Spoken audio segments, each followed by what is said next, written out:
আসসালামু আলাইকুম সম্মানিত ভিউয়ার্স, আমরা মার্কেট আপডেট, সেক্টর এবং চয়েস লিস্টের একটি ভিডিও দিয়েছি।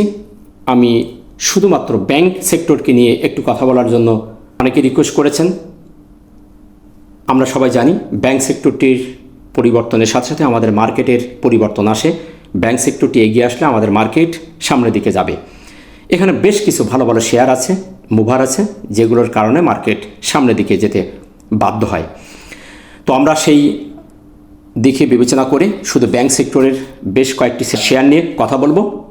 আশা করি ভিডিওটি মনোযোগ সহকারে দেখবেন, সাথে থাকবেন।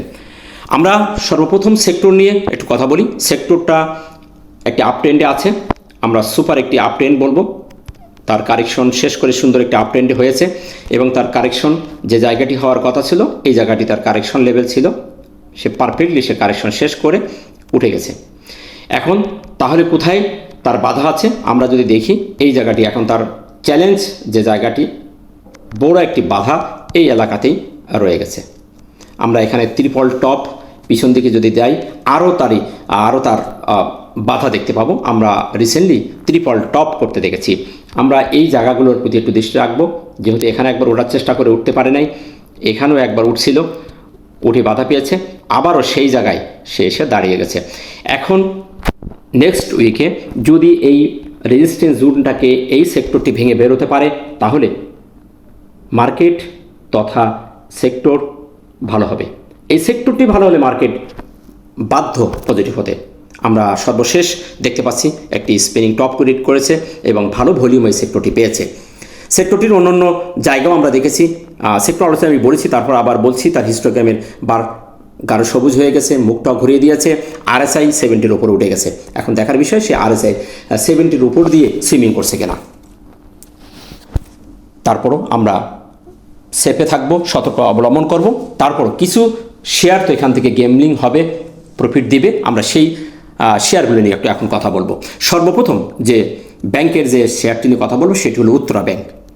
চমৎকার একটি পরিবর্তন। আমরা সর্বশেষে বৃহস্পতিবার সুপার একটি ভলিউম দিয়ে তার নিকটতম যে হায়ার হাই সে ব্রেকআউট করে বেরিয়ে গেছে। তার নিকটতম হায়ার হাই ছিল এটা, আমরা দেখতে পাচ্ছি, আর সেটি ভেঙে সে বেরিয়ে চলে গেছে। 25 টাকা 70 পয়সা ভেঙে বেরিয়ে চলে গেছে। বর্তমানে প্রাইস রেট এখন দেখতে পাচ্ছি 26 টাকা 20 পয়সা। চমৎকারভাবে রেজিস্ট্যান্স ভেঙে বেরোনোর যে সত্য সেটি আমরা দেখতে পাচ্ছি। তবে এ ধরনের পরিবর্তনের পরে আবার পরের দিন নেগেটিভ হওয়ার সম্ভাবনা থাকে।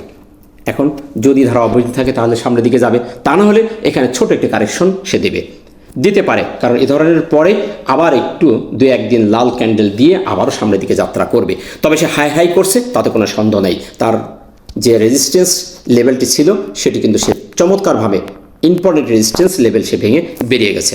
এখন এই ধারা চলমান থাকলে সামনের দিকে যাওয়ার সম্ভাবনা সবচেয়ে বেশি। আবার এই রেজিস্ট্যান্স যেটি ভেঙেছে এটি এখন তার জন্য সাপোর্ট এসে থাকবে।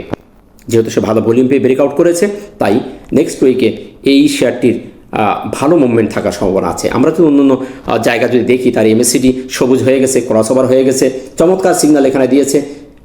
এখানে আমরা নিঃসন্দেহে বলতে পারি যে একটা ভালো অবস্থানে আছে। RSI 74.39, এটি কিন্তু 70-র উপর দিয়ে সুইমিং করার অভ্যাস তার আছে এবং এবারও করার পসিবিলিটি আছে। তাই এটিও আপনাদের দৃষ্টিতে রাখতে পারেন। তবে ফাইনালি বলবো, কনফার্মেশন না পাওয়া পর্যন্ত কোনো সিদ্ধান্ত নেবেন না। এটি একমাত্র আমার ব্যক্তিগত টেকনিক্যাল দৃষ্টিকোণ থেকে প্রেডিকশন। এটি দিকে বাই সেল করবেন না, শেয়ার মার্কেট ঝুঁকিপূর্ণ, তাই জেনে বুঝে ব্রেক করবেন। নেক্সট আমরা দেখব EBL, ইস্টার্ন ব্যাংক। চমৎকার একটি মুভমেন্ট দেখিয়েছে, ভালো ভলিউম পাচ্ছে, সর্বশেষ ভলিউম ভালো পেয়েছে এবং একটি স্পিনিং টপ ক্রিয়েট করে তার আগের দিনের যে প্রাইস তার উপরে সে উঠে গেছে। চমৎকার তার মুভমেন্ট আমরা দেখতে পাচ্ছি। আমরা তার নিকটতম যে রেজিস্ট্যান্সগুলো আমরা সফলভাবে ব্রেকআউট হতে দেখেছি। এই জায়গাটি ছিল হায়ার হাইয়ের একটা চমৎকার একটি রেজিস্ট্যান্স জোন, সেটু সে ব্রেকআউট করে বেরিয়ে গেছে। এখন তার পরবর্তী রেজিস্ট্যান্স যদি আমরা দেখি, তাহলে এইটার পরে তার রেজিস্ট্যান্স আমরা দেখতে পাচ্ছি এখানে একটা বড় গ্যাপ করেছিল। গ্যাপের পরে সে এই জায়গাটা ওঠার চেষ্টা করেছিল 30 টাকা। 30 টাকা যদি সে ভেঙে বেরোতে পারে, তাহলে তার যাওয়ার জায়গা আছে 32 টাকা 50 পয়সা। এইগুলো তার এখন রেজিস্ট্যান্স লেভেল। 28 টাকা 70 পয়সা তার বর্তমান প্রাইস দেখতে পাচ্ছি বাজারে। তো এটুরও নেক্সট উইকে ভালো একটি মুভ আসার সম্ভাবনা আছে, যেহেতু সে একটা আপ ট্রেন্ডে রয়েছে। আমরা অন্যান্য টুলস দেখি তার RSI 80-র উপর দিয়ে যাচ্ছে, 80.79, এবং MACD হিস্টোগ্রাম চমৎকার অবস্থান আছে, আপট্রেন্ড সিগন্যাল দিচ্ছে। তাই এটু আপনাদের চয়েস লিস্টে রাখতে পারেন। নেক্সট আমরা দেখব সিটি ব্যাংক। ব্যাংক সেক্টরের মধ্যে চমৎকার একটি ব্যাংক সিটি ব্যাংক। এটা আমি বেশ কিছুদিন আগে আমার গ্রুপে আমি বলেছিলাম যে এই ব্যাংকের মধ্যে এই ব্যাংকটির একটি সম্ভাবনাময় জায়গায় যাওয়ার সম্ভাবনা আছে। আমরা তার যে জায়গাটি দেখেছিলাম, এই জায়গাটিকে চ্যালেঞ্জ একটি রেজিস্ট্যান্সে ছিল, সেই জায়গাটি সে ভেঙে বেরিয়ে গেছে একটি গ্যাপ আপ দিয়ে, চমৎকার একটি ভলিউম দিয়ে। তারপরে সে বেশ কয়েকদিন স্লো হয়েছিল, যেটি উত্তরা ব্যাংকের মধ্যে আপনারা দেখতে পেয়েছেন, আমরা দেখতে পাচ্ছি। তো এরকমভাবে সেটি স্লো হয়ে কালেকশন করেই একটা টান মারছে। এখন তাহলে কত দূরে সে আর যাবে? এভাবেই সে যাত্রা চলমান থাকবে নাকি এখান থেকে আবার স্লো হবে, এটি এখন দেখার বিষয়। ভালো একটি প্রফিট সে দিয়েছে। এখন তার যদি অন্য টুলস দেখি, তা RSI 86.55, খুবই সেন্সিটিভিটি জায়গা, এক টানে বেড়েছে। তাই খুব তাড়াতাড়ি তার প্রফিট টেকিংয়ের একটা হেডিক পড়তে পারে, তাই সতর্ক থাকাটাই বেটার আমি বলে মনে করছি। তার অন্যান্য টুলস যদি আমরা হিস্টোগ্রাম যেটি আছে সেটিও সবুজ আছে, যে কোনো সময় হালকা সবুজ হয়ে যেতে পারে। এখন তার রেজিস্ট্যান্স যদি দেখি, তার রেজিস্ট্যান্সের নিকটতম যে রেজিস্ট্যান্স সবগুলো বাধা পেয়ে ভেঙে বেরিয়ে গেছে। এখন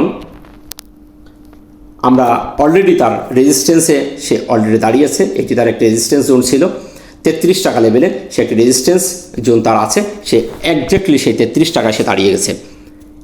অত্যন্ত সেন্সিটিভ জায়গা, অর্থাৎ আগামী সপ্তাহে এই শেয়ারটির সেল প্রেশার আসার সম্ভাবনা সবচেয়ে বেশি আমি মনে করি। তাই এটিও আপনাদের নজরে রাখবেন। যদি আপনার হাতে থেকে থাকে তাহলে সুযোগ বুঝে প্রফিট টেক করবেন, আবারও পরে সুযোগ দিলে এন্ট্রি নেবেন।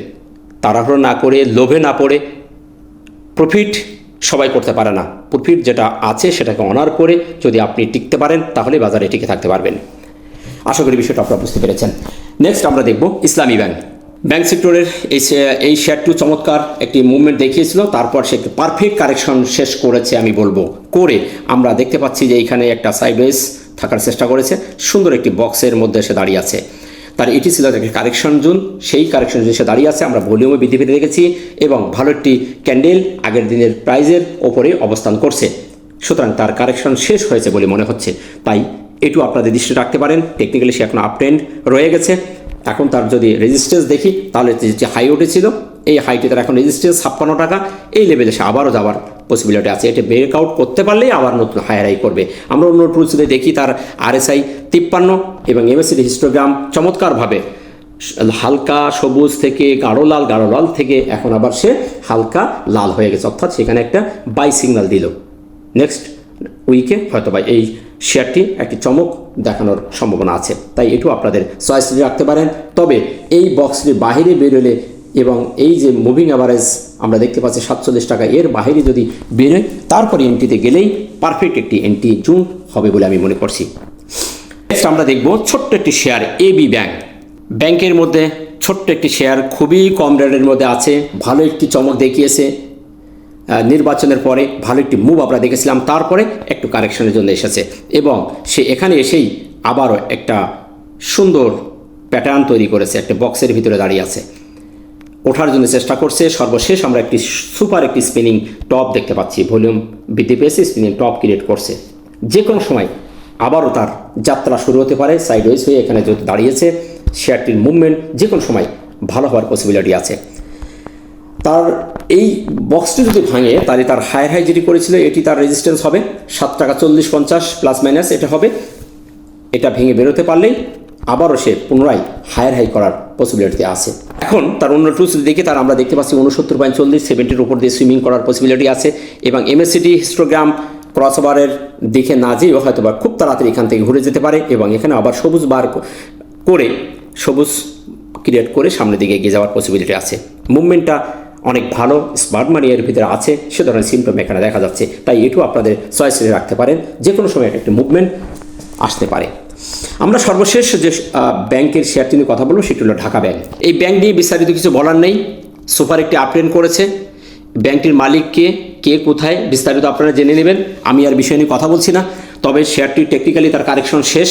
এটিও একটা AB ব্যাংকের মতন, ইসলামী ব্যাংকের মতন একটি বক্স ক্রিয়েট করেছে। এই তিনটি ব্যাংকের একই অবস্থা। এইটাকে ভেঙে বেরোতে পারলেই আবারও তারা চমক দেবে, তাদের কারেকশন শেষ হয়েছে। তিনটি ব্যাংকের কারেকশন শেষ আমরা দেখতে পাচ্ছি। তার এইটা ভেঙে বেরোতে পারলে তার রেজিস্ট্যান্স হবে 16 টাকা। এর আগেও আমরা যদি দেখি পিছন দিকে, আমরা এই লেভেলটি তার একটা রেজিস্ট্যান্স অনেক দূরে আমরা যদি দেখি, তার রেজিস্ট্যান্স সেই 16 টাকা লেভেলে বাধা পেয়েছিল। এখানে একটা রেজিস্ট্যান্স ছিল যেটা 19 নভেম্বর 21 সালে সেই জায়গায় সে বাধা পেয়ে ফিরে এসেছে, অর্থাৎ তার কারেকশন শেষ হয়ে গেছে, সেটা আমরা দেখতে পাচ্ছি। মুভিং অ্যাভারেজের উপরে আছে, ভলিউমে বৃদ্ধি পেয়েছে।